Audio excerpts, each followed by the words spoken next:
Mi ex decidió terminar conmigo por mensaje para seguir su inspiración artística, menospreciando todo lo que hice por ella. Así que recuperé legalmente todo lo que le había prestado, y ahora me suplica que se lo devuelva. Tengo 34 años y trabajo como supervisor de turno en una planta de manufactura cerca de Cleveland. No es el trabajo más glamoroso, pero el sueldo es decente y tengo buenos beneficios. Llevo 8 años en la empresa, subiendo poco a poco desde el nivel de operario. Tengo casa propia desde los 26, gracias al seguro de vida que me dejó mi abuelo. Liquidé la hipoteca antes de tiempo porque odio las deudas. Diana fue mi novia durante 4 años. Ella tiene 29, trabajaba medio tiempo como asistente de marketing en una firma pequeña del centro. Siempre hablaba de querer ser artista, pero nunca se comprometía del todo. Llevábamos viviendo juntos 2 años en mi casa. Le propuse matrimonio hace 6 meses con un anillo que me costó 3 meses de salario, porque dejaba caer muchas indirectas sobre querer algo simbólico y significativo. Viendo en retrospectiva, debí notar las señales desde mucho antes, pero ya sabes cómo es cuando uno está metido. Martes,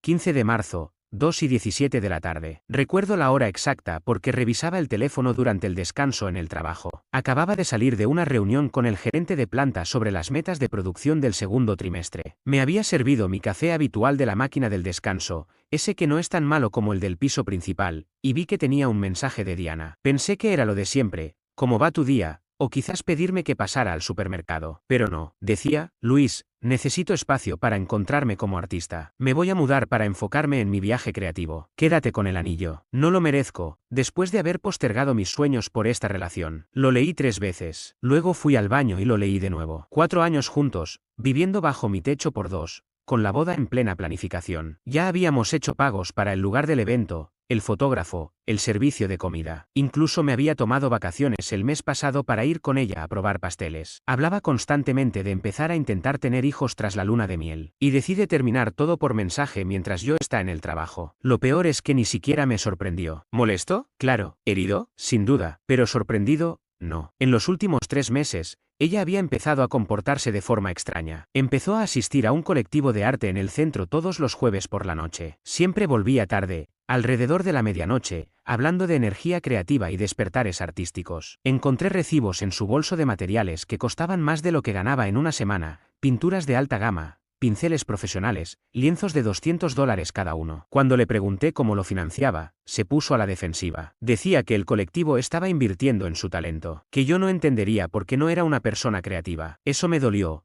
no voy a mentir. Trabajo en fabricación, sí, pero tengo mis aficiones. Restauro motocicletas antiguas en el garaje, fabriqué casi todos los muebles de la casa, incluso aprendí a tocar la guitarra durante el confinamiento. Pero según Diana, eso no era creatividad verdadera. Lo del jueves se convirtió en 2 veces por semana, luego 3. Siempre regresaba con pintura en las manos y esa mirada como si hubiera encontrado el sentido de la vida. Empezó a hablar de cómo las relaciones tradicionales limitan la expresión artística, que el matrimonio era una construcción social pensada para encerrar a los espíritus libres. Debería haber visto que se estaba preparando para irse, pero como un idiota, creí que era una fase. Pensé que pronto volvería a centrarse y retomaríamos nuestros planes. Le respondí con un simple, buena decisión. Y la bloqueé. Sé que suena frío, pero si alguien decide acabar con 4 años de relación con un mensaje, mientras yo trabajo, no voy a rogarle que se quede. Tengo suficiente respeto por mí mismo. Terminé el turno, manejé a casa en una especie de niebla mental, esperando sentir algo más, pero sobre todo sentía una claridad fría, como cuando finalmente aceptas algo que llevas tiempo negando. Su presencia estaba en todos lados. El caballete ocupaba lo que antes era mi sala de ejercicios, lienzos apilados en cada rincón, suministros artísticos ocupando medio garaje, mi motocicleta arrinconada entre su torno de cerámica y una escultura que llevaba meses sin terminar, la mesa del comedor cubierta de bocetos y muestras de color para sus futuras obras. No toqué nada, dejé que ella decidiera cómo salir de ahí. Pero aquí viene lo interesante. Nunca he sido de los que se quedan cruzados de brazos. Jamás. Y algo en la forma en que escribió ese mensaje me revolvió el estómago. No merezco el anillo por haber postergado mis sueños. Como si nuestra relación hubiese sido un sacrificio unilateral. Como si ella fuera la víctima. Esa noche no pude dormir. Me senté en el garaje con mis herramientas y empecé a trazar el diseño de un sistema de escape personalizado que tenía en mente desde hacía tiempo. Trabajar con las manos siempre me aclara la cabeza. Y por la mañana, ya tenía un plan en marcha. Lo primero fue llamar al trabajo y decir que estaba enfermo. Comida en mal estado, dije. No era del todo mentira. El náuseas que tenía por todo esto era real. Pasé el día revisando las cosas de Diana, no para fisgonear, sino para separar lo mío de lo suyo. Había que proteger lo que me pertenecía. Fue entonces cuando encontré las pruebas. Y no me refiero solo a los recibos de arte. En una caja de zapatos debajo de nuestra cama, bueno, mi cama técnicamente, descubrí una colección de papeles que contaban otra historia muy distinta sobre su supuesto viaje artístico. Recibos de restaurantes a los que nunca había ido. Facturas de hotel de un fin de semana en febrero, justo cuando me dijo que estaría ayudando a su hermana a mudarse en Toledo. También había registros de llamadas con cientos de mensajes a un número desconocido. Lo del hotel fue lo que más me impactó. Marriott, centro de la ciudad. $280 por una noche. Yo había estado trabajando horas extras todo ese fin de semana porque teníamos atraso en un pedido importante. Ella decía que estaba empacando cajas con su hermana. Llamé a su hermana esa misma tarde para confirmar. Elena no tenía idea de lo que le hablaba. Dijo que no veía a Diana desde Navidad. Mi prometida me había estado mintiendo durante meses. El colectivo de arte no era solo sobre creatividad, era la coartada para otra cosa. Empecé a unir los puntos, el cambio de actitud, las salidas nocturnas, el rollo existencial sobre la libertad creativa y, sobre todo, el dinero, porque esos materiales no eran baratos. Con su trabajo de medio tiempo, sacaba unos $1.800 al mes, y aunque yo cubría la mayoría de los gastos, ella tenía su coche, seguro, préstamos estudiantiles, tarjetas. Los números no cuadraban. Y entonces lo recordé. Hacía unas 6 semanas, me había pedido que Theo firmara un préstamo personal. Dijo que necesitaba equipo nuevo para una clase de cerámica. Me negué porque estábamos ahorrando para la boda y no veía sentido en endeudarnos por un pasatiempo. Se enfadó. Me acusó de no apoyar sus sueños. Ahora empiezo a entender cuál era el verdadero objetivo de ese préstamo. Llamé a la cooperativa de crédito donde ambos teníamos cuenta. Evidentemente, no podían darme detalles sobre sus movimientos, pero tenía un amigo de confianza que trabajaba allí. Luis y yo fuimos compañeros de secundaria y seguimos en contacto desde entonces. Almorzamos juntos un miércoles, y en medio de la charla le mencioné lo que estaba pasando. Me miró y soltó: hermano, te salvaste de una buena. No me dijo nada específico, claro, pero dejó caer que alguien que vivía de adelantos en tarjetas de crédito para sostener su estilo de vida no iba por buen camino. Resulta que Diana había estado usando ese dinero para comprar materiales de arte, alquilar habitaciones de hotel y otros gastos ligados a su dichoso colectivo artístico. Esa misma noche, revisando algunos papeles suyos, encontré algo que me hizo hervir la sangre: un contrato de alquiler firmado 3 semanas atrás para un pequeño estudio al otro lado de la ciudad, por $950 mensuales. Llevaba tiempo planeando esto a espaldas mías, sin decirme una palabra. Y mientras tanto, me dejaba seguir organizando la boda como si todo estuviera perfecto. Lo peor fue descubrir que el contrato estaba también firmado por un tal Trevor Morrison. Nunca había escuchado ese nombre, pero me resultaba vagamente familiar. Tras pensarlo unos minutos, lo recordé. Diana lo había mencionado alguna vez, uno de los líderes del colectivo. Un tipo mayor que, según ella, entendía su visión. Lo busqué en Facebook y ahí estaba. Trevor Morrison, 43 años, casado, 2 hijos, fotógrafo profesional y supuesto mentor artístico. Su perfil estaba plagado de fotos en blanco y negro con frases grandilocuentes sobre el arte y la pasión. Las publicaciones más recientes lo mostraban en eventos con mujeres mucho más jóvenes, a quienes llamaba sus protegidas. Y ahí, en una imagen de hacía 2 semanas, estaba Diana, muy pegada a él en una galería, con su mano en la parte baja de su espalda, ambos con una expresión demasiado cómoda para ser casual. El pie de foto decía: celebrando el despertar artístico de mi nueva musa. Musa, claro, tomé capturas de todo, recibos, imágenes, mensajes. Sabía que esto podía complicarse, así que quise estar preparado. Pero lo que realmente terminó de romperme fue encontrar su diario, escondido entre unos libros de arte. Sí, sé que leerlo estuvo mal, pero cuando tienes la sospecha de que tu prometida te engaña, la brújula moral empieza a moverse. Las entradas de los últimos 2 meses eran reveladoras. Hablaba de cómo Trevor la ayudaba a explorar su sensualidad a través del arte, de que él la comprendía como yo nunca lo había hecho, de que se sentía viva por primera vez en años. Y luego, la joya de la corona: Luis se preocupa solo por cosas prácticas como hipotecas y el retiro. No entiende que los verdaderos artistas deben arriesgarse. Te dice que debo seguir mi corazón, aunque eso signifique herir a quienes no entienden el estilo de vida artístico. Así que no solo planeaba dejarme desde hacía semanas, sino que encima se había convencido de que yo era el problema por tener los pies en la tierra. Y Trevor, ese tipo casado con hijos, la animaba a seguir su corazón mientras la ayudaba a conseguir otro lugar para vivir. Esa noche tomé una decisión. Si Diana quería vivir como una artista libre, se lo iba a permitir. Pero sin red de seguridad, sin plan B, y desde luego, sin posibilidad de volver cuando la realidad la golpeara. El jueves regresé al trabajo, pero mi mente ya estaba trazando un plan. 8 años en manufactura te enseñan a pensar de forma sistemática, identificar fallos, anticipar riesgos, ejecutar soluciones. Lo primero fue proteger mis bienes. Llamé a mi abogado, El señor Jim Kowalski. Oficina modesta, precios justos y trabajo efectivo. Jim, le pregunté, si una persona ha vivido conmigo por 2 años, pero no estamos casados, ¿tiene algún derecho sobre mi casa en Ohio? Me explicó que no. Mientras la vivienda esté solo a mi nombre y no figure en ningún documento como copropietaria, no hay nada que reclamar. Ohio no reconoce el matrimonio de hecho. Perfecto. Yo había estado cubriendo todos los gastos importantes: hipoteca, impuestos, servicios. Diana, como mucho, aportaba unos $300 en efectivo para la compra de alimentos, y eso ya ni lo hacía desde que empezó a gastar en materiales de arte. Luego llamé a Marcos, el encargado de la joyería. Le dije que la boda estaba cancelada. ¿Podían recomprar el anillo de compromiso? Su valor actual rondaba los $9,800. Yo había pagado $12,500. Aceptó hacer toda la documentación,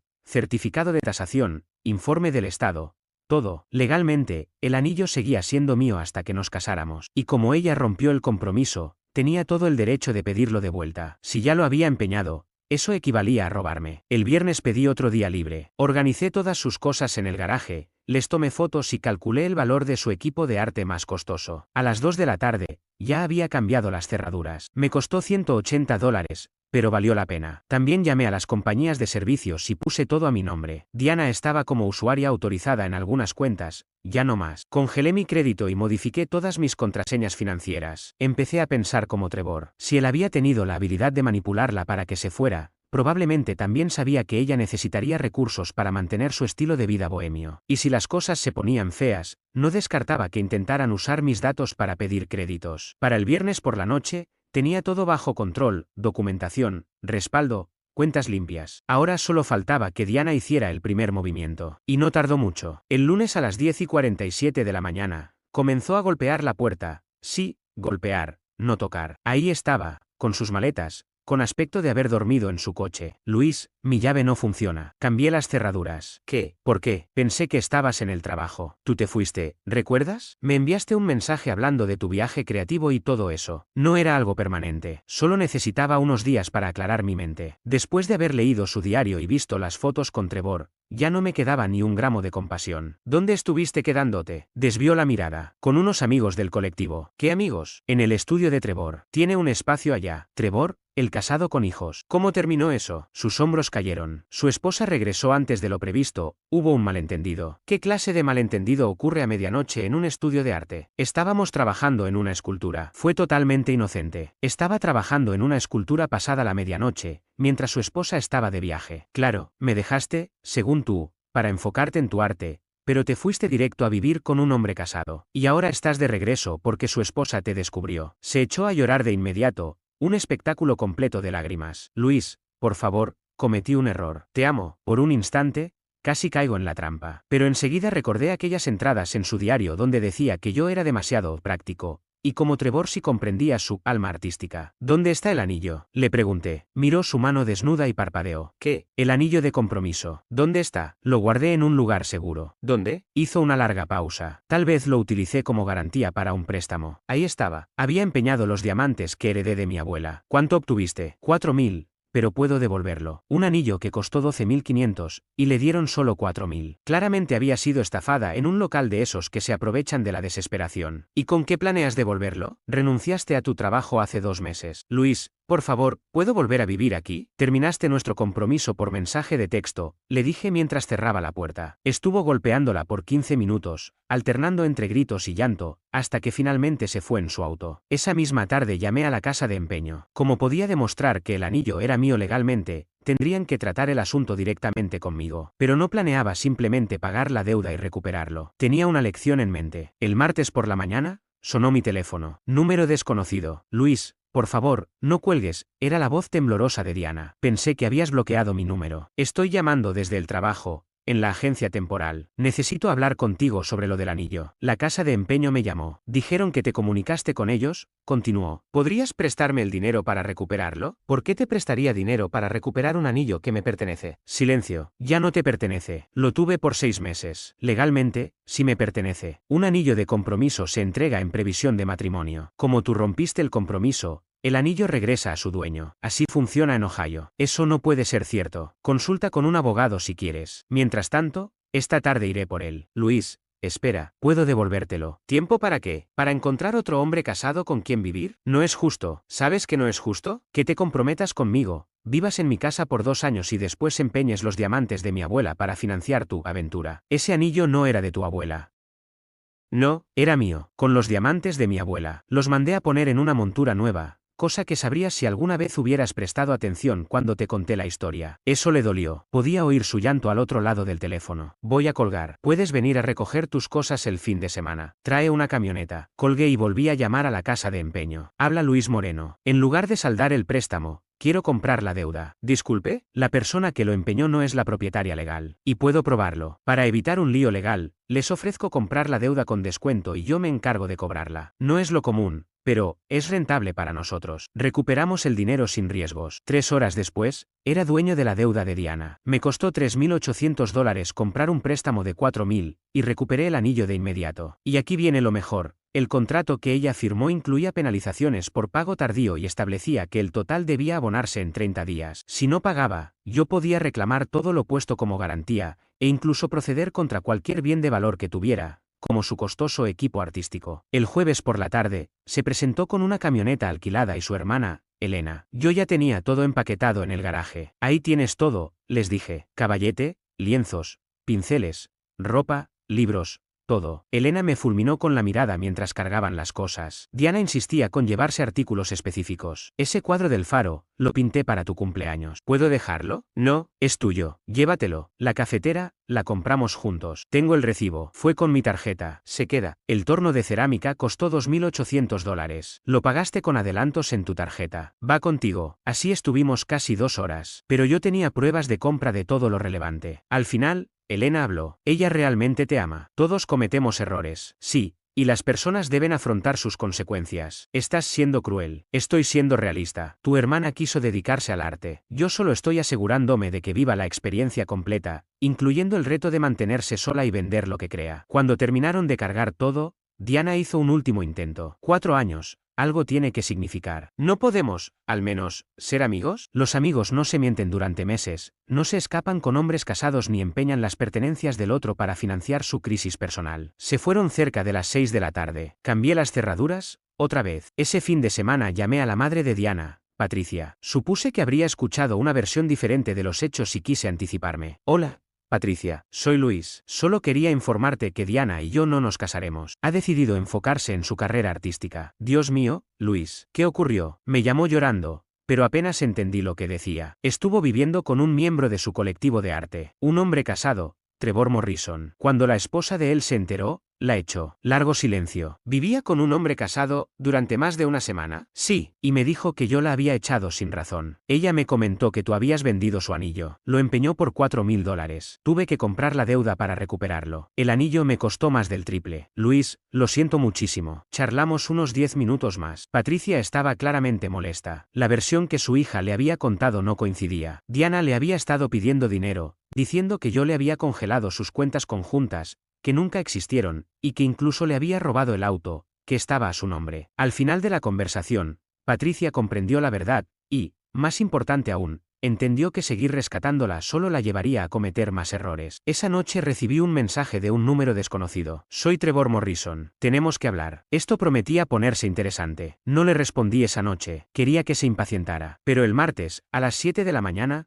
sonó mi teléfono. Otra vez. Número desconocido. Soy Trevor Morrison. Creo que deberíamos hablar como adultos sobre esta situación. ¿A qué situación te refieres, Trevor? Mira, sé que estás molesto por lo de Diana, pero estás manejando esto muy mal. Ella es una artista con mucho talento que necesita apoyo, no castigo. Qué descaro el de este tipo. Ella es una adulta. Tomó sus decisiones. Yo solo me aseguro de que las enfrente. Estás siendo cruel, la estás dejando sin dinero, sin hogar. Nadie la dejó sin hogar. Fue ella quien eligió irse. Ella tomó la decisión de irse contigo. Decidió empeñar un anillo que no era suyo. Ese anillo fue un regalo, y no se puede simplemente tomar algo así como si nada. Un regalo no se devuelve, me respondió. Claro que sí, le dije, y ya lo hice. Tal vez deberías seguir con la fotografía y dejar los asuntos legales para los abogados. Hubo una pausa larga. Sé lo del problema con las deudas, dijo finalmente. Lo del anillo en la casa de empeño fue cruel. ¿Cruel? Lo que de verdad es cruel es que un hombre casado convenza a una mujer de 29 años de dejar a su prometido y que empiece a financiar su nueva vida con tarjetas de crédito y joyas empeñadas. Nuestra relación es meramente artística, alegó. ¿Tu esposa está de acuerdo con esa evaluación?, pregunté. Silencio absoluto. Mira, Trevor, no me importa lo que tú y Diana estén haciendo, mientras lo mantengan lejos de mí y de mis cosas. Pero si llamas para amenazarme o tratar de negociar algún tipo de arreglo, estás perdiendo el tiempo. No es una amenaza, contestó. Solo intento ayudar a una joven artista que está siendo víctima de abuso económico por parte de su ex prometido. Entonces ayúdala, paga sus deudas, financia su carrera artística. Si de verdad te importa, respáldala con hechos, no con discursos. No puedo, mi situación es complicada ahora mismo. Claro. Seguramente su esposa le congeló las cuentas y ya tendría un abogado de divorcio llamándolo. Parece que tienes suficientes problemas con los que lidiar, ¿no? Le dije. Luis, seamos razonables. Diana cometió errores, pero ha aprendido. No, ni siquiera sabes lo que iba a decir. No necesito saberlo. La respuesta es no. Diana quería descubrirse a sí misma como artista. Quería espacio para explorar su creatividad. Quería experimentar la vida sin ataduras como hipotecas ni planificación de bodas. Pues bien, felicidades. Está recibiendo exactamente lo que pidió. Colgué. Pero Trevor no se dio por vencido. El jueves por la tarde se presentó en mi lugar de trabajo. Condujo hasta la planta y trató de que lo llamaran a la oficina principal. Seguridad no lo dejó pasar, pero me avisaron. ¿Quieres hablar con él?, preguntaron. No, díganle que estoy ocupado. Si tiene algo importante, que lo hable con mi abogado. El viernes por la mañana me llamó Jim Kowalski. Luis, acabo de recibir la llamada más rara. Un tal Trevor Morrison dice que representa a alguien llamada Diana en un asunto sobre un anillo de compromiso y una deuda. ¿Es abogado? Ni de cerca. Le pedí su número de colegiado y colgó. Bien, te lo comento por si acaso. Ese fotógrafo está metiéndole ideas a tu ex sobre demandarte para sacarte dinero. Si vuelve a llamarte, recuérdale que hacerse pasar por abogado es un delito. ¿Todo bien por allá? Perfectamente. Y así era. De hecho, que Trevor hubiera contactado a mi abogado fue lo mejor que pudo pasar. Ya tenía constancia de que él estaba implicado directamente en un intento de extorsión. Si esto escalaba, no podría alegar que Diana actuó sola. Pero la cereza del pastel llegó la semana siguiente. Estaba almorzando en un restaurante del centro cuando escuché a dos mujeres en la mesa de atrás hablar de alguien conocido. Mencionaron a Trevor, así que presté atención. El divorcio salió rápido. Ella llevaba meses reuniendo pruebas. ¿En serio? Yo pensaba que estaban bien. Para nada. Lisa me contó que él llevaba años engañándola. Estudiantes de sus clases de fotografía, jóvenes artistas, cualquiera que cayera en su juego de mentor creativo. ¿Y su estudio? Cerrado. Debía meses de alquiler y estaba usando los ingresos de sus talleres para gastos personales. El dueño lo echó la semana pasada. Pagué mi cuenta y me fui, pero antes me aseguré de mirar bien a una de ellas. La reconocí. Trabajaba en la galería donde Trevor solía exponer. Así que su vida también se estaba viniendo abajo. Su esposa lo dejó y lo dejó en la ruina. Su negocio cerró, y con toda probabilidad enfrentaba cargos por fraude. Y por si fuera poco, ahora cargaba también con el desastre emocional y financiero de Diana. Mejor, imposible. Esa misma tarde, recibí un mensaje de texto desde el número de Diana. Luis, por favor, no puedo pagar este mes. ¿Podemos llegar a un acuerdo? La fecha límite del pago estaba a 5 días. El pago debe hacerse completo antes del día 30. No tengo $4,000. Estoy haciendo trabajos temporales. ¿Puedo pagar en partes? Debiste pensarlo antes de empeñar algo que no te pertenecía. ¿Qué pasa si no puedo pagar? Le envié una foto del contrato que había firmado. Lee la cláusula 7. Esa sección detallaba el proceso de embargo de bienes. Si incumplía el pago, yo podía reclamar cualquier propiedad suya cuyo valor igualara o superara los $4,000, como, por ejemplo, su torno de cerámica de $2,800 más materiales de arte por al menos $1,500. No puedes hacer esto. Esas son mis herramientas. Las necesito para trabajar. Entonces encuentra la forma de pagar. Y aquí viene lo mejor, sabía que no podría. Su trabajo temporal le dejaba, con suerte, $1,200 al mes después de impuestos. Solo el alquiler de su departamento era de $950. Le quedaban $250 para comida, servicios, transporte y todo lo demás. Aun si hubiera ahorrado cada centavo desde que se fue, no llegaría a $800. Las cuentas no cerraban, y por fin ella lo estaba entendiendo. La noche del domingo, 3 días antes del plazo, sonó el timbre. Diana estaba en mi puerta. Se la veía distinta, más envejecida, desgastada. ¿Podemos hablar? ¿De qué? No puedo pagar, Luis. Lo sabes, lo he intentado todo. Pedí prestado a amigos, solicité préstamos, le pedí ayuda a mi madre. Nadie tiene esa cantidad así como así. Eso suena a un problema tuyo. Por favor, te lo ruego. Esas herramientas son todo lo que me queda. Si me las quitas, no tengo nada. Y ahí estaba, la comprensión completa de las consecuencias de sus decisiones. Trevor había desaparecido. Sus promesas de ser mentor artístico y de brindarle libertad creativa, demostradas como las mentiras que siempre fueron. Sus ahorros, esfumados. Su crédito, arruinado. Su futuro, limitado a empleos temporales o ventas al por menor. Lo único de valor que le quedaba eran las herramientas que compró con dinero que no era suyo. Tienes exactamente lo que pediste, Diana. Recuerda que querías espacio para encontrarte como artista. Tú querías vivir sin ataduras, sin preocuparte por asuntos prácticos ni por la estabilidad financiera. Querías seguir tu corazón, dejando atrás todo lo que considerabas monótono o limitante. Y yo, ingenuamente, creí en ti. Ahora entiendo que me equivoqué. Y sí, tú también lo hiciste, pero que reconozcas tu error no borra las consecuencias. Esta vez rompió a llorar de verdad. No eran las lágrimas manipuladoras de antes, sino ese llanto profundo que nace cuando alguien se da cuenta, finalmente, de que arruinó su vida y ya no hay vuelta atrás. ¿Qué quieres que haga, Luis? ¿Qué necesitas para perdonarme? Me preguntó, entre sollozos. Y por un instante, casi sentí lástima. Casi, pero recordé las páginas de su diario, donde me criticaba por ser demasiado práctico. Recordé sus mentiras sobre visitar a su hermana, y esas fotos en las que aparecía abrazada a Trevor en inauguraciones de galerías, mientras yo estaba en casa planeando nuestra boda. No quiero nada de ti, Diana. Solo quiero que asumas lo que elegiste. Elegiste a Trevor por encima de mí. Elegiste endeudarte antes que ser responsable. Decidiste empeñar mis cosas para financiar tu despertar artístico. Ahora te toca vivir con esas decisiones. Se marchó sin decir una palabra más. El martes, día límite del pago, pasó sin novedades. Ni un mensaje, ni un aviso. Nada. El miércoles por la mañana llamé a Jim Kowalski. Ya era momento de ejecutar la incautación. El embargo se programó para el viernes. Jim se encargó de toda la parte legal. Diana no presentó ninguna objeción. Tal vez no tenía recursos para contratar a un abogado. Ese viernes renté un camión y fui a su pequeño apartamento acompañado de un cerrajero y un oficial judicial. En menos de una hora cargamos todo lo valioso, su torno de cerámica, caballete, materiales de arte, cuadros terminados, cualquier cosa con un valor superior a $50. Ella estaba estacionada al otro lado de la calle, dentro de su coche, observando todo. No se bajó, no dijo una palabra, solo miraba, con lágrimas corriendo por sus mejillas, mientras extraños se llevaban los últimos restos de su sueño artístico. El oficial le explicó que podía conservar objetos personales como ropa o muebles, pero todo lo considerado herramienta de trabajo o arte con valor comercial se embargaba. Cuando terminamos, su apartamento parecía un dormitorio de estudiante, un colchón en el suelo, muebles baratos, paredes vacías. Volví a mi casa, guardé todo en el garaje y lo ordené por categorías. Tomé fotografías, hice listas, investigué precios de reventa. Solo el torno de cerámica valía cerca de $3.000 si se lo vendía a otro artista. Los cuadros eran más difíciles de valorar, pero había algunas galerías en Cleveland que podrían interesarse. Esa misma noche sonó mi teléfono. Número desconocido. Luis, soy Patricia, la madre de Diana. Hola, Patricia, solo quería darte las gracias. Eso me desconcertó. ¿Agradecerme? Sí, por no dejar que saliera impune. Sé que suena duro,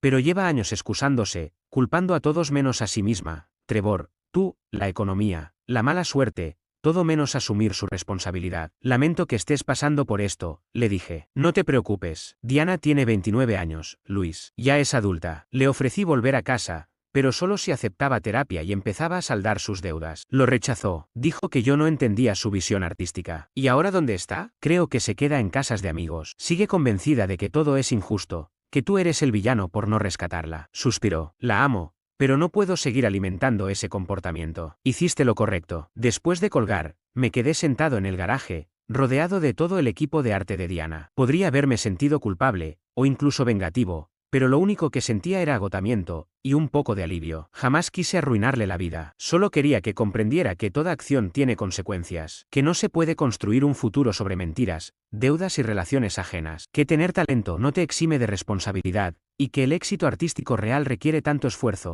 constancia y planificación como cualquier otra profesión. Ella se había convencido de que ser artista significaba estar por encima de lo práctico, de que la creatividad justificaba ignorar las reglas que todos los demás debemos seguir. Trevor alimentó esa fantasía porque le convenía. Yo la desafié porque me importaba de verdad su futuro. Pero enfrentar la realidad nunca es tan atractivo como abrazar una ilusión. 3 semanas después recibí un correo desde una dirección desconocida. Luis, soy Diana. Solo quería decirte que me voy a mudar a Portland para comenzar de nuevo. En estos meses he aprendido mucho sobre mí, y creo que necesito empezar de cero. Espero que algún día puedas perdonarme. Nunca quise hacerte daño. No hubo disculpas por haber mentido. Ninguna mención a que intentó apropiarse de mis cosas. Ni una pizca de responsabilidad por lo que pasó. Solo una frase hueca: nunca quise hacerte daño. Hay personas que simplemente no aprenden. No respondí. Un mes después vendí el torno a una profesora de cerámica de una universidad comunitaria. Me pagó $2.600, un precio justo. La mayoría de los materiales los vendí a estudiantes de arte. Los cuadros, en cambio, me los quedé. No porque fueran buenos, sino porque me recordaban algo importante. El mayor error de Diana no fue haberme engañado ni haber empeñado el anillo, ni siquiera todo el drama. Su error más grave fue creer que desear algo con intensidad te da derecho a tenerlo. Que la pasión sustituye a la disciplina. Que los demás están obligados a apoyar tus sueños, sin importar cómo los trates. Quería ser artista, pero no estaba dispuesta a esforzarse realmente. No hablo solo del proceso creativo,